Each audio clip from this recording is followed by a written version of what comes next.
3절에 있는 영원한 언약이라는 말과 그 다음에 11절에 나오는 내 입에서 나가는 말도 이와 같이 헛되이 내게로 돌아오지 아니하고 나의 기뻐하는 뜻을 이루며 내가 보낸 이 일의 형통함이니라라는 이 말씀을 갖다가 오늘 꽉 붙잡는 시간이 됐으면 합니다. 개인적으로 55장 말씀을 갖다 정리하면서 여러 가지 생각들이 너무 잡다한 생각들, 즉, 다시 얘기해가지고, 말씀이 여러 가지로 퍼져나갔어요, 개인적으로는. 정리가 하나도 안 돼 있는데, 그래서 정리가 안 돼 있다 보니까, 오늘 어떤 말씀으로 주제를 삼아가지고 얘기할까, 이런 걸 갖다 좀 고민을 많이 했습니다. 그런데 중요한 거는 뭐가 중요하냐면은 이 영원한 언약이 우리 가운데 성취가 되어지고 하나님의 말씀이 또 우리 가운데 성취가 되어지고 그 다음에 아브라함의 믿음이 우리의 삶 속에 성취가 되어지는 그 시간이 되었으면 하는 바람이 간절합니다. 그리고 개인적으로 이제 아브라함의 일생을 갖다가 영원한 언약이라는 이 말은 노아에게 최초로 무지개 언약을 하셨고 그 다음에 자세하게 풀어가지고 언약을 맺으신 대표적인 인물이 아브라함이에요. 근데 이번 한 주 동안에 아브라함을 갖다가 곰곰이 한번 생각해 보았습니다. 왜 아브라함은 하나님께서 75세 때 갈대아 우르에서 자신이 알지도 못하는 그 하나님의 음성을 듣고 그 막연한 길, 즉 다시 얘기해가지고 어떤 아브라함이 뜻하고 있는 말하자면은 기쁨의 그 땅을 얻기 위해서, 기쁨의 소망의 땅을 얻기 위해서 정처 없는 나그네 길을 가다가 지금부터 시작을 하고 있는 내용으로 시작합니다. 그래서 아브라함이 아버지 데라와 조카 롯을 갖다가 데리고 나아가는데 하란 땅에서 아버지 데라가 생을 마감해요. 자, 근데 저는 개인적으로 어떻게 보았냐면 아브라함이 되는 그 과정 속에 불순물 같은 것이 제거되어지는 어떤 사건으로 보아졌어요. 아버지 데라는 아브라함에게 영향을 줬다는 거예요. 신앙적으로. 근데 그 신앙이 하나님의 길과는 달랐어요. 하나님의 뜻과도, 하나님의 생각과도 달랐어요. 그러니까 아브라함은 온전한 길을 나아갈 수가 없었던 거예요. 그래서 아브라함이 하란 땅이, 이 땅이 하나님이 원하신, 나에게 약속하신 땅인가? 하고 하란 땅에서 살려고 했던 거예요. 그런데 아버지 데라가 죽고 난 다음에 그 하란 땅을, 조카 롯과 아브라함이 떠나게 되는 것입니다. 그러고 난 다음에 가나안 땅에 도착을 하죠. 근데 현실적으로 보았을 때는 그 가나안 땅도 자기가 꿈꿔왔던 그 땅이 아니었던 거예요. 아브라함 입장에서는. 그래서 아브라함이 흉년이 들고 기근이 들었기 때문에 아브라함이 애굽으로 내려갑니다. 애굽에 내려가서 바로 왕에게 자기 아내를 빼앗기걸랑요. 근데 저는 개인적으로 어떻게 생각했냐면 아브라함이 머리라면 사레는 몸이라고 생각을 했던 거예요. 다시 얘기해서 아브라함이 정말로 하나님이 약속으로 주신 그 땅을 갖다 지금 찾아서 가는 그 여정인데 그 땅이 어디에 있다는 건 알지를 못하걸랑요. 그러니까 애굽 땅이 좋게 보였던 거예요. 그것을 아내를 빼앗겼다라고 보여진 거예요. 제가 개인적으로. 그러니까 애굽 땅이 여기 좋네. 내가 꿈꾼 그 땅인가? 하고 생각을 했는데 그것을 아내를 빼앗겼다라고 표현한 것이 아닐까라는 생각을 해봤습니다. 그 다음에 애굽 땅에서 나와가지고 다시 가나안 땅으로 들어갔는데 그 가나안 땅도 아브라함이 바랬던 그 땅이 아니에요. 성경을 보면 아브라함이 추구했었던 그 땅은 바로 실제로는 자기 아내였던 거예요. 젖과 꿀이 흐르는 그 땅은 아내가 바로 젖과 꿀이 흐르는 땅이었는데 엄한 육신의 땅을 찾고 있었던 거예요. 근데 그 아내 사레가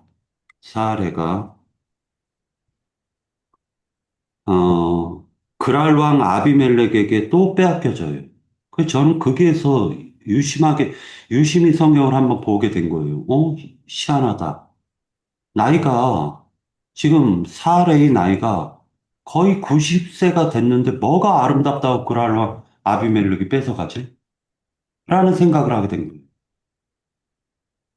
그래서 이게 뭔가 좀 성경에서 말하고자 하는 것과 지금 성경에서 정작 말하고자 하는 것은 지금 육신의 일이 아니구나.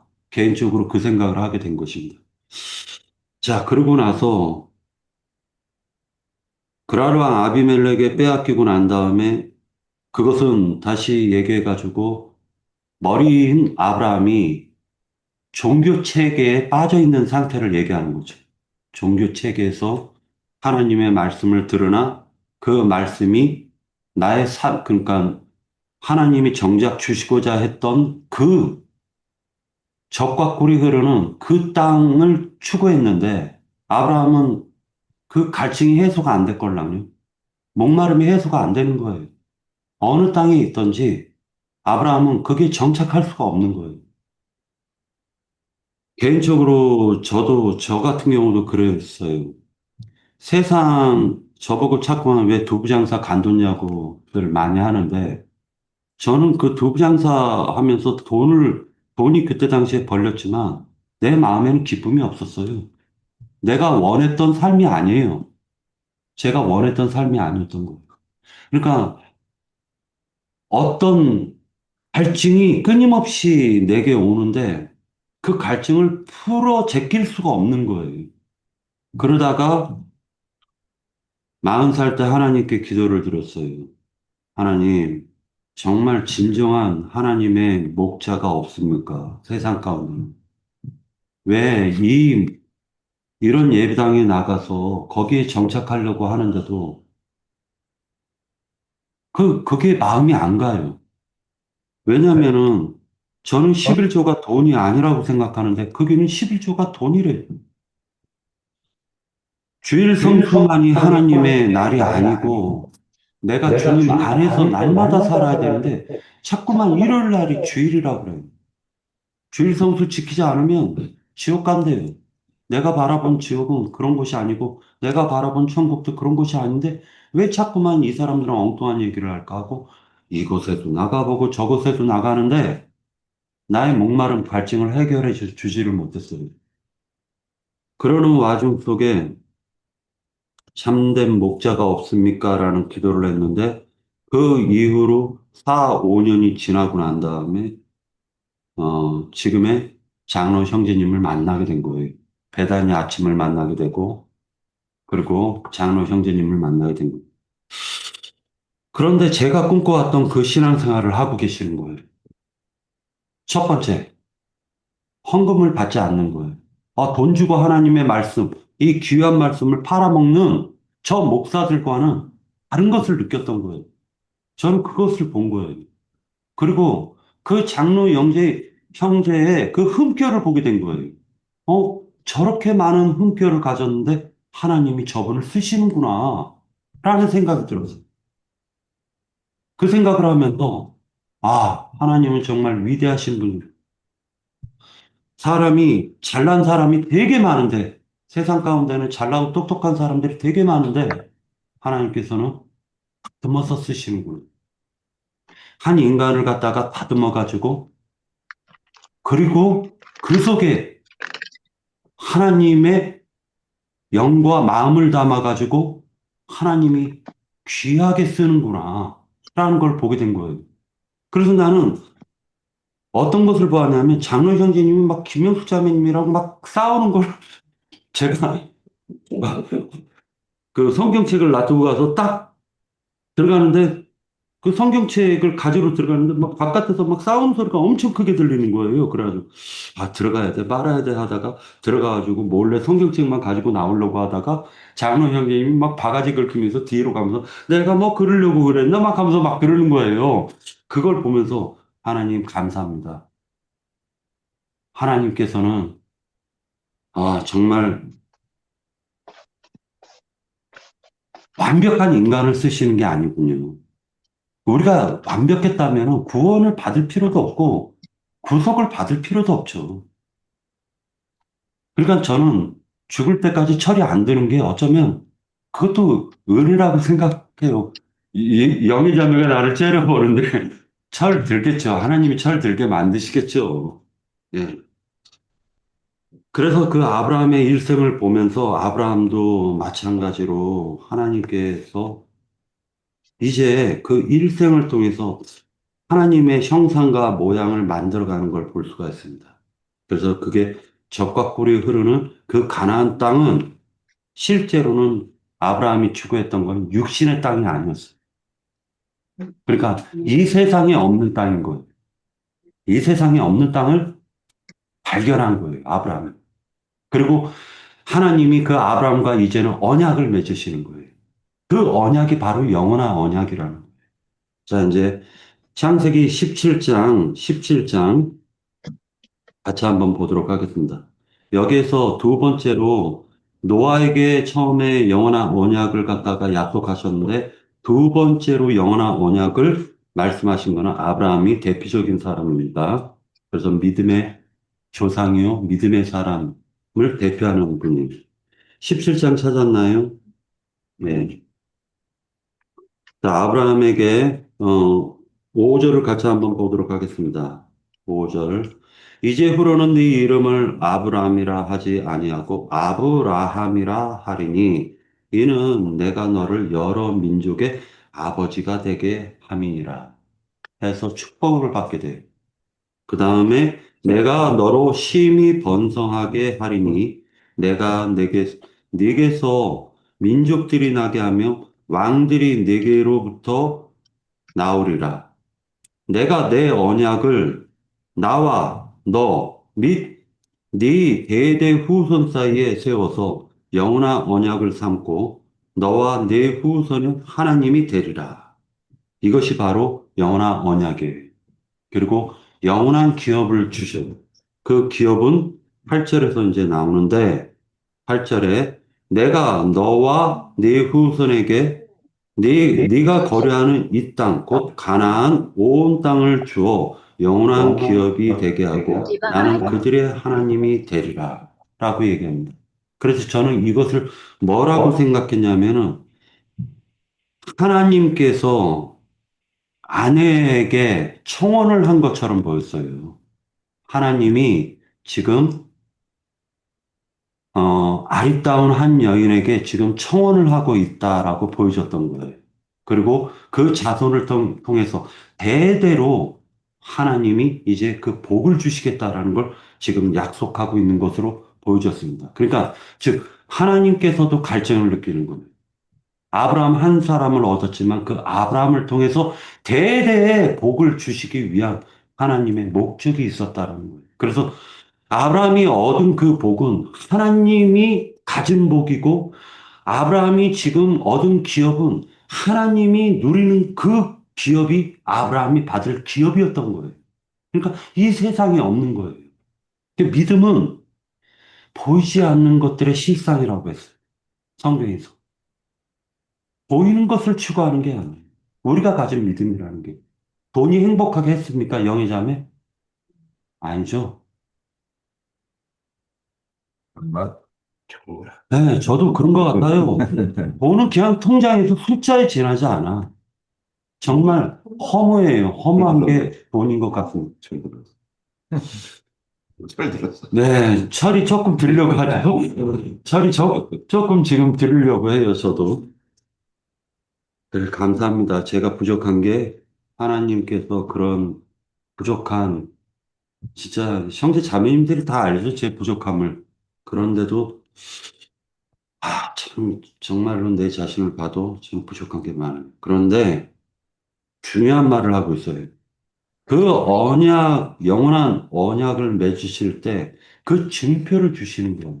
이것이 바로 할례의 표현이에요. 한번 볼까요?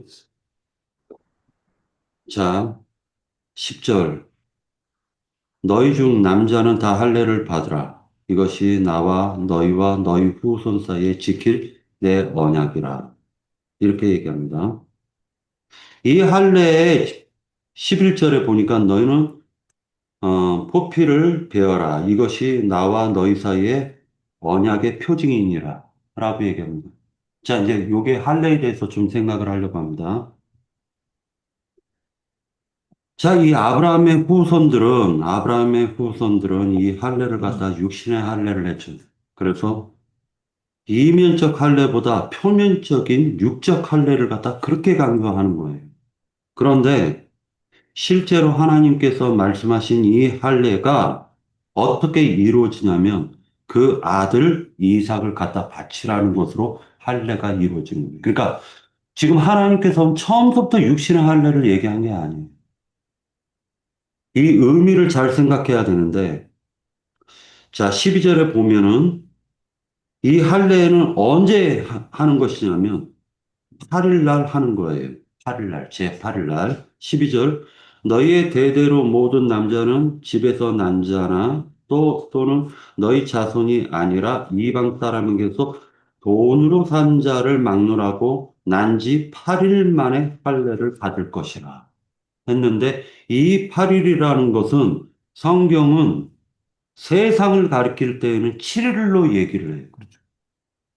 그리고 영원한 세계를 얘기할 때는 제 8일로 넘어가는 거예요. 그래서 이 8일이라는 것은 이 세상에 속한 숫자가 아니에요. 그러니까 이 8일을 날 너희가 할례를 할 것인데 그 할례라는 것은 이 할례의 표징은 실질적으로 이제는 어떻게 나타나느냐? 두 자손을 통해서 나타나는 것. 하나는 하가를 통한 이스마엘의 13살 때 받은 할례와 그리고 이삭이 난지 8일 만에 받는 할례예요. 그 할례는 난지 8일 만에 받았다라고 하지만 실제로는 모리아산 한산 가운데서 이삭을 하나님께 바치는 것으로 할례가 시작되는 거예요. 이게 바로 이스마엘과 이삭이 받은 할례의 차이점은 이스마엘은 육적 할례를 받은 것이고 이삭은 영적 할례를 받는 것으로 시작이 되어지는 것입니다. 자, 이 영원한 언약이 시작이 되는데 18절에 한번 같이 18장 10절을 갖다가 한번 보도록 하겠습니다. 18장 10절. 그가 이르되 하나님께서 이제 아브라함에게 이삭을 주시겠다라고 얘기를 하는데 10절에 보면 그가 이르되 내년 이맘때 내가 반드시 내게로 돌아오르니 네 아내 사라에게서 아들이 있으리라 하시니 사라가 그 뒤 장막문에서 들었더라 하니까 실질적으로는 이 장막은 지금 출애굽 때에는 지성소가 아니라 장막 뒤니까 그렇죠. 말하자면 지성소에서 흘러나오는 음성을 사라는 성소에서 들었다라는 거겠죠. 장막 뒤니까. 근데 내년 이맘때 내가 반드시 네게로 돌아올 것인데 어떻게 돌아오느냐? 사라가 아들을 낳는데 그 아들로 돌아오겠다라는 거예요. 자, 14절 여호와께서 능하지 못한 일이 있겠느냐? 기한이 이를 때 내가 내게로 돌아오리니 사라에게 아들이 있으리라 라고 하니까 사라가 아들을 낳으면 하나님이 돌아오는 거죠. 그렇죠. 자, 그러고 난 다음에 19절을 같이 한번 볼게요. 19절. 내가 그로 그 자식과 건속에게 명하여 여호와의 도를 지켜 의와 공도를 행하게 하려고 그를 택하였나니 이는 나 여호와가 아브라함에게 대하여 말한 일을 이루려 함이니라 라고 얘기합니다. 그래서 전체적인 맥락은 지금 영원한 언약과 할례라는 것으로 이어지고 그 영원한 언약은 대대로 이어진다는 약속이 영원한 언약인 거예요. 그러니까 즉 하나님께서 가진 그 기업을 그 배필인 아내에게 그 기업을 줘서 그 후손들을 통해서 그 기업을 통치하고 다스리게 하려는 게 하나님의 영원한 언약이에요. 그리고 두 번째로 여기에서 이사야서에서 보면은요, 이 영원한 언약을 얘기할 때 이사야서 같이 한번 볼게요. 3절. 영원한 언약을 맺으리니 곧 다윗에게 허락한 확실한 은혜이니라 라고 얘기합니다. 그 다윗이 나와요. 이 다윗은 누구를 상징하고 있냐면은 왕권을 상징하는 거예요. 왕권. 즉, 마태복음을 한번 같이 볼게요. 마태복음 1장 1절을 같이 한번 볼게요. 마태복음 1장 1절. 자, 아브라함과 누구의 자손이죠? 다윗의 자손 예수 그리스도의 계보라 라고 얘기합니다. 그러니까 지금 이 영원한 언약은 제사장권, 그 다음에 왕권, 선지자권이 다 달려있는 부분이죠. 그죠? 그러니까 아브라함과 다윗의 자손 예수 그리스도의 계보로 오시는 거예요. 예수 그리스도는 유다 지파죠. 레위 지파가 아니죠. 그러니까 별도의 멜기세덱 반차를 쫓아서 오신 거예요. 그러고 난 다음에 4절에 보면 보라 내가 그를 만민에게 증인으로 세웠고 만민의 인도자와 명령자로 삼았나니 이거 왕권과 이어지는 말이죠. 증인이라는 말은 본 것을 갖다가 증언하는 것을 얘기하는 거예요. 그런데 두세 증인이 얘기를 해야 돼요. 그 두세 증인이라는 건 쉽게 말해가지고 우리가 지금 요즘에 들어와가지고 어, 국회에서 청문회라는 걸 할 때 선서를 하죠. 이게 바로 증인이 선서를 해요. 레위기, 그러니까 이것은 레위기에 나오는 말입니다. 그래서 증인은 선서를 하고 그 선서에서 거짓된 말을 하게 되면 이 증인은 심판을 받게 돼 있어요. 그 죄인의 죄를 그대로 받아가지고 그 증인이 담당해야 돼요. 두 번째로 증인은 사도행전에서와 같이 바울이 사울이었을 때 스데반 집사님을 어, 증인으로서 처음으로 돌을 집어가지고 던진 사람이 사울이었죠. 그러니까 이건 뭐냐면은 처음으로 돌을 갖다 던지는 명분도 증인이 갖고 있는 거예요. 그렇기 때문에 지금 이 증인으로 세웠다라는 것은 그 후손들을 얘기하는 거예요. 아브라함과 사라, 즉 산자의 후손들을 통해 가지고 산자의 자식들을 낳아서 그 산자의 자식들을 통해서 하나님과 제사, 영원한 언약의 그 제사를 이어가는 것을 지금 증인들이 해야 된다고 합니다. 그러니까 세상에서는 어떤 예배당을 지어서 거기에서 사람들을 전도해서 끌어들여 가지고 거기에서